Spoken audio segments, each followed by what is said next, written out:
con el invitado al senador Vergara, que propone desde su sector, digo, para los que recién se están enganchando, un diálogo interpartidario, se lo está proponiendo a su fuerza política, al Frente Amplio, a la presidencia del Frente Amplio.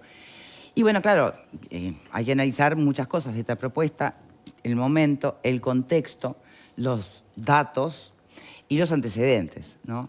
Y en eso veníamos. Y por allí aparece en el medio también otro hueco interesante de debate, y es, bueno, pero en realidad, ¿qué tan diferentes han sido y son las estrategias de política y de seguridad que han venido aplicando tanto los gobiernos anteriores del Frente Amplio como el actual gobierno? ¿En qué difieren ideológicamente y en qué terminan difiriendo por una cuestión de presupuesto, ¿no? Porque, por ejemplo, mencionaba el ministro, el senador, el tema de las penas alternativas. El tema de las penas alternativas. Y que usted insiste que no son, que no están en el cálculo, digamos, de esta administración. Pero hoy escuchamos al propio Martín Lema, ministro de Desarrollo, hablar rato largo en Sarandí de las penas alternativas. O sea, no es que no figuren en el menú. Otra cosa es la falta de recursos como para poderlas instrumentar y que funcionen. Porque tampoco tenía mucha lógica instrumentar penas alternativas si nadie las va a chequear, o la pena alternativa termina siendo hacer tortas fritas en una esquina, ¿no? Pero bueno, son varias cosas y faltaron hablar Marta y Pablo. Marta. A ver, yo celebro, siempre voy a celebrar que se lleguen a acuerdos interpartidarios, porque me parece que sí, que las políticas de seguridad y de cárceles no pueden estar acotadas a 5 años y que el que venga después arranque de cero o quiera reconvertir mágicamente. Entiendo sí que tendrían que llegar a un acuerdo, pero la estrategia la tienen que diseñar técnicos y no políticos. Básicamente porque es más fácil acordar entre técnicos que entre políticos. Ya no está eso de la camiseta y va a ser más simple. Me gustaría sí señalar 2 o 3 cositas. Entiendo que el INR no debería estar en el Ministerio del Interior, porque entiendo que todo lo que es la parte de rehabilitación lo van a hacer mejor gente con otra formación que no con visión policial. Bueno, ¿el Ministerio de Justicia? No, bueno, no Ministerio de Justicia, porque seguimos creciendo el Estado y no estoy de acuerdo con aumentar el costo del Estado. Y lo mismo que las penas alternativas. Mundialmente las penas alternativas o sea, el Estado las supervisa, pero las implementan organismos de la sociedad civil, sean ONGs, sean distintas instituciones. Por ejemplo, todo lo que es el tema de darle la opción cuando los delitos no son que revisten escándalo público para rehabilitación de drogas, clínicas. Y esas clínicas informan a la justicia. Eso me parece que sería una buena cosa. Ahora, quisiera pensar que, por ejemplo, las cárceles que se vayan a hacer o las plazas que se vayan a hacer, porque lamentablemente los 15.000 los tenemos, y va a haber que darles una situación un poco más humana que la que tienen, no va a venir en el formato de otra mega cárcel, porque Punta Rieles, por ejemplo, la Triple P se construyó en plena época del Frente Amplio, contraviniendo todo lo que es la recomendación internacional. Entonces, que se va a seguir un poco el modelo de cárceles chicas, 500 personas, con la proporción adecuada de técnicos, sí, por supuesto, la guardia perimetral que corresponda para la seguridad de todos. Y entiendo, sí, que hay que rever algunas de las penas porque no tiene sentido seguir metiendo gente que de repente podría ir a una medida sustitutiva controlada y ya no en manos del Estado, en manos de particulares que reporten al Estado. ¿Tienen algo de eso considerado? Bien. No sé si esperamos que... Dale, Pablo, así ya el invitado contesta las 2 preguntas. Bien. Es muy buena la idea. Es muy buena la idea. Lamentablemente hemos tenido diferentes episodios donde el sistema político en general no se ha puesto de acuerdo. Yo recuerdo con el gobierno de Vázquez y Bonomi, cuando se realizaron diferentes reuniones a más alto nivel. Creo que de allí salieron 12 o 13 propuestas, proyectos de ley, que al final se aprobaron 3 o 4, algo por el estilo, porque no se pusieron de acuerdo. Después, lo que hablábamos en el bloque anterior en cuanto a la mesa de diálogo que se había creado con Sanjurjo y demás, y más allá de que el Frente Amplio en un momento se retira por diferentes causas, en definitiva la conclusión queda que los partidos políticos no se ponen de acuerdo con esto. Y pasan las administraciones y no se ponen de acuerdo.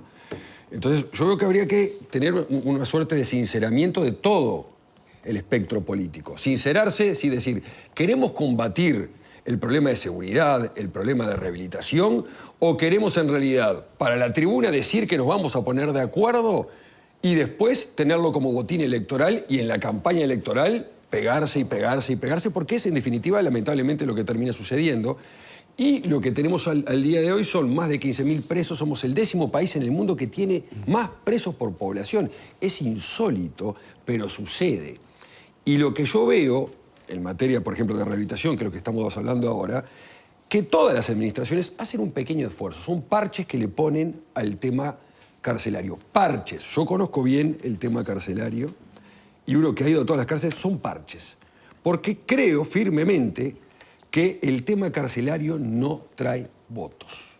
Esa es la realidad. Entonces, los partidos políticos tendrían que pensar si en realidad quieren mejorar el tema de rehabilitación, no con aumento de penas, porque lo hemos visto, el aumento de pena en nada ha disminuido el delito, no con eliminar medidas alternativas a la prisión, porque eso tampoco ha disminuido el delito, sino a invertir en un sistema de rehabilitación, pero invertir de verdad, ¿no? Vamos a construir un módulo más, vamos a poner 100 funcionarios más, invertir en serio y dejar... Los delitos disminuyeron, algunos. Sí. Digo, porque a ver, no es que la estrategia actual no haya ocurrido. Sí, las denuncias, pero como ocurrió siempre se midieron las denuncias. No, está bien. ¿Los delitos han disminuido? Sí. Algunos delitos han disminuido. Bueno, porque el hurto, la tampoco es rapiña, tirar por la borda todo. Hay que observar que funcionó y que no. Al final del día, cuando vos pasás raya a fin de año, vos en vez de tener 15.000 personas privadas de libertad, tenés 17.000. Entonces, ¿han disminuido los delitos? Sí, han disminuido. Algunos delitos sí, está bien, y lo aplaudo, y hay que seguir con ese camino. Pero el problema no es la prevención y el combate. Son 3 patas. Es la prevención, el combate y la rehabilitación. Bueno, y en ese punto es lo que yo pregunto. ¿Hay diferencia de estrategias? Es una cuestión de presupuesto, de decidir Claro, y invertir. ahí es el punto, creo yo, que es el punto neurálgico de este problema que tenemos, a los efectos de rehabilitar a las personas y brindar un sistema de rehabilitación coherente, normal, que puede traer lógicamente una repercusión política negativa, porque la mayoría de la población dice, no, si cometió un delito que se pudra en la cárcel. Pero no todos son iguales. Entonces, creo que viene por ese lado, pero hay un sinceramiento político de decir, nosotros nos vamos a jugar para lograr una rehabilitación de verdad y bajar este índice de personas privadas de libertad. En la intención de mi parte no tenga duda. Voy a tomar algunos de los puntos que se plantearon, porque yo en general estoy de acuerdo con lo que se planteó aquí en el ala femenina del panel, que el rol de los técnicos. Si ustedes ven la carta que nosotros le enviamos a Fernando Pereira, ahí está planteado que haya coordinadores de esas mesas de trabajo, que se verá cuántas serán en función de los temas.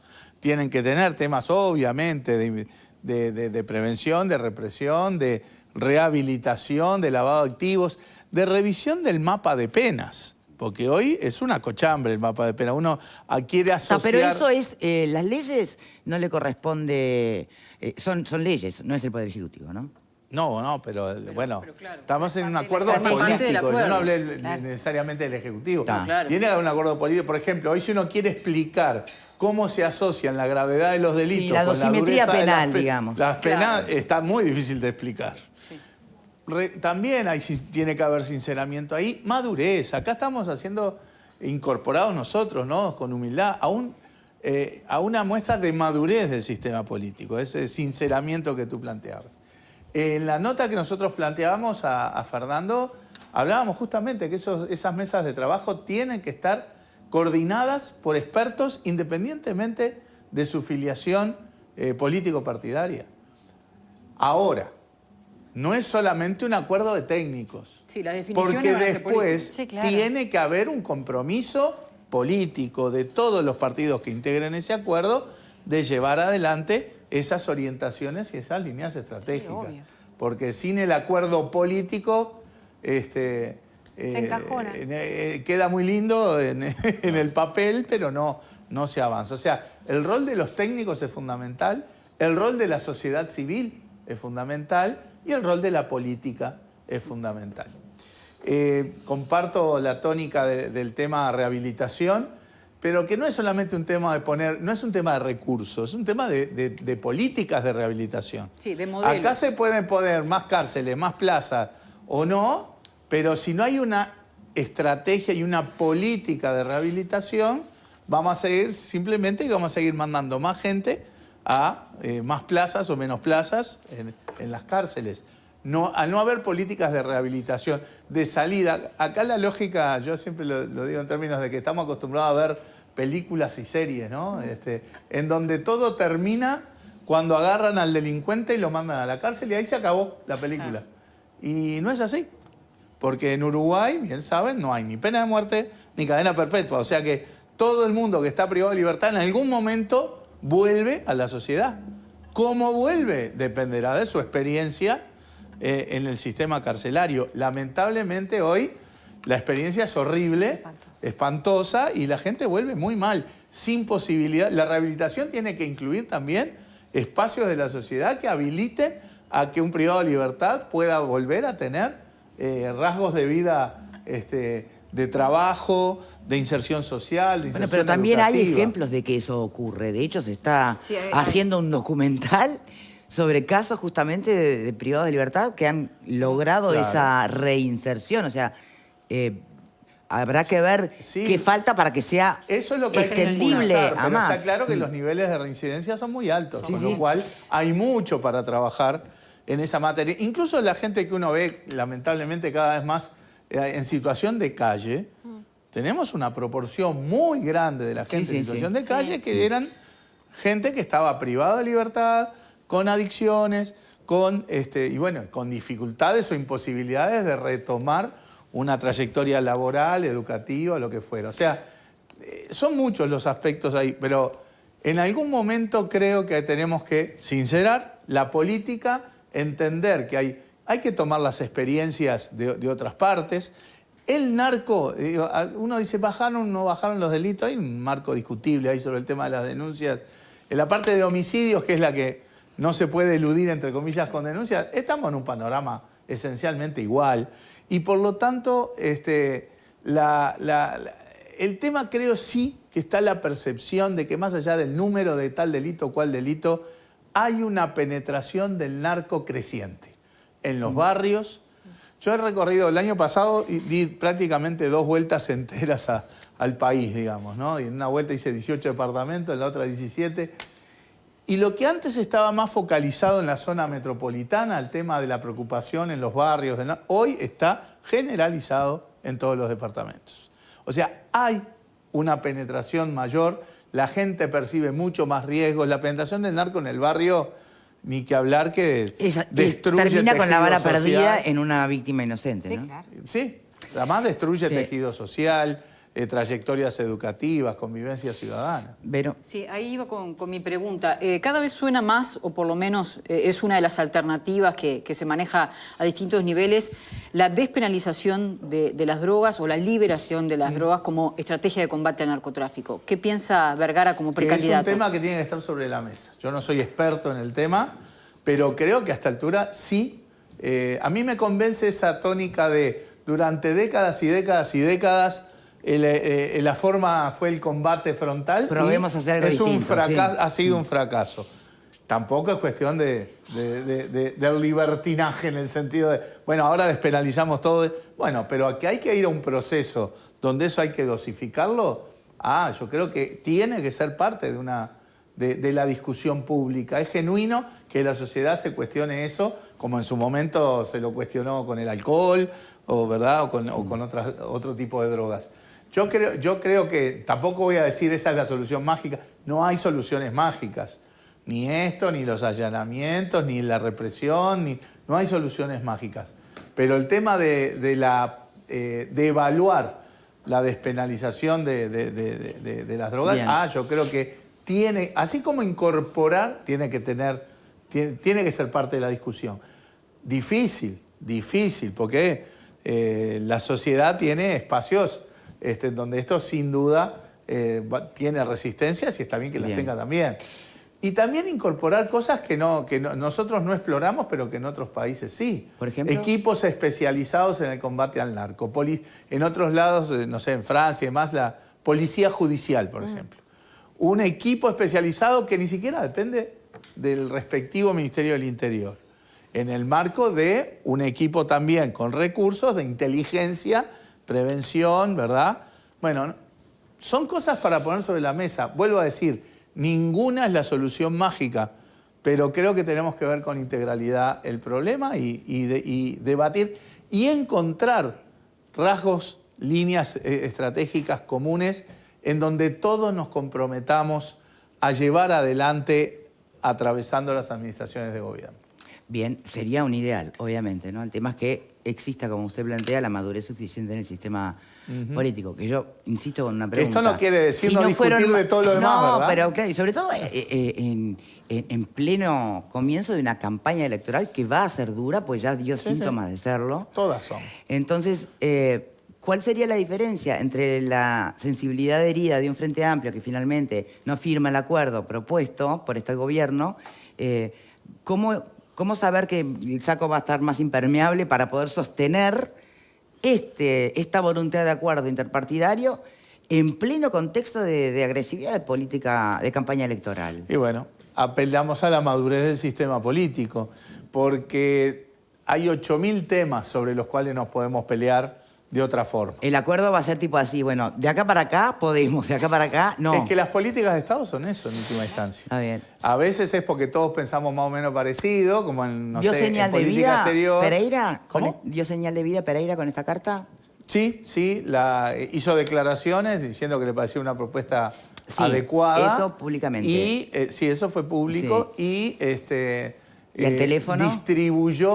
distribuyó la propuesta a los sectores del Frente y el Frente recién, secretariado recién se reactiva, reinicia actividades la semana que viene. ¿No Así hubo que la un semana que teléfono suyo con Pereira? Sí, yo hablé con Fernando cuando le enviamos la nota, ¿no? Nada que pueda comentar o anticipar sobre esa llamada. No, porque cuando le íbamos a enviar la nota yo hablé con él todavía no la había leído, y después de leerla su comentario fue que le pareció una propuesta adecuada y que obviamente ya la distribuyó a nivel del secretariado del Frente con miras a comenzar a explorar y a discutir en la semana que viene, que es cuando vuelve a reunirse el secretariado del Frente. Bien, senador, vio que no lo puse antes en ningún momento, pero antes de despedirlo lo tengo que preguntar.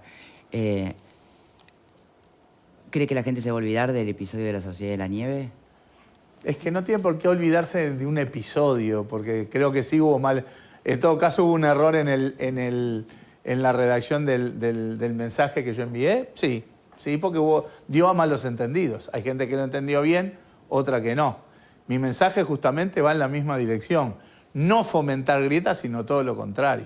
Y ese mensaje lo que apuntaba era decir, bueno, hay gente que plantea que esto de alguna manera se minimice porque correspondía a muchachos que estaban en clases acomodadas de la sociedad. ¿Pero qué gente, senador? Mucha gente. Bueno, mucha gente. Bueno, dependerá de los entornos en los que uno se rodea seguramente, pero yo puedo asegurar que mucha gente plantea eso en esos términos, y yo justamente lo que digo, esa es una historia que a mí toda la vida me conmovió. Toda la vida. Yo era un niño cuando esto pasó. Si hoy pudiera volver atrás, ¿escribiría algo parecido? ¿O no se metería con el tema de la clase social directamente? Lo pondría de otra manera. Evidentemente estuvo mal escrito porque dio a malas interpretaciones. Pero en todo caso, mi reivindicación del hecho al margen del tema de las clases sociales, que era lo que probé. Lo que yo pregunto es, sí, una hazaña de esa naturaleza. ¿Una qué? Una hazaña de esa naturaleza, sí, que me consta, obviamente, a usted le llega como le llega a cualquier uruguayo, cualquier terrestre. Y está dicho en el mismo tuit. Pero justamente, una hazaña de esa naturaleza necesita una observación de cuestiones de clase. Necesita si en la sociedad existe esa observación. Y créame que existe. Podemos mirar para el costado y pensar que no. El Connie me hace así con la cabeza. Claro que existe. Justamente lo que uno trató de poner sobre la mesa es que esto fue una lección de valores, un acto que es admirable para mí porque involucró dosis de heroísmo, y eso también está dicho en el mismo tuit, ¿sí? Solo que a veces se lee la mitad y se deja de leer la otra mitad, y que justamente nos reivindica como uruguayos en la medida en que, bueno, no puede haber grieta para valorar ciertas cuestiones que tienen que ver con los valores. No se entendió en una parte, bueno, yo lo lamento, lo reconocí en un segundo tuit, ¿verdad?, donde traté de dejar claro mi perspectiva. Hubo gente que lo entendió, otra que no tanto. hubo gente que lo quiso entender, otra que lo quiso no entender, y bueno, es la sociedad en la que vivimos también. Pero créame que sí en la sociedad hay perspectivas en esa dirección, de que de alguna manera minimizan o subestiman cosas en función de quién es el que lo lleva existe la adelante. perspectiva de clase, ni que hablar. Puedo aportar Pero un granito. atarla a este episodio de nuestra historia y de nuestra gente, yo en mis Lo que a mí me 51 importa años, es que la quede primera claro el vez que lo- objetivo que lo de veía, mi tweet, que traté de aclararlo en un segundo tweet. Obviamente que si uno necesitó aclarar es porque el primero Sí, estuvo no, mal, que, ¿no? digamos que brillante no fue. No, senador. la redacción dio a Brillante no malentendido, fue, no fue. sin duda. No se puede hacer todo bien, ¿vio? Pero en todo caso, el objetivo creo que era claro en cuanto a decir, justamente eso no es lo importante. Lo que hay que poner por delante es que fue una hazaña con heroísmo, que lo hicieron uruguayos, que nos hace sentir orgullosos y que no puede ser un elemento que genere grieta. Eso es lo que procuraba decir. Bien. Bueno, senador, No sé. muchísimas gracias por habernos acompañado. Nosotros vamos a cambiar de tema, vamos a estar recibiendo a la directora general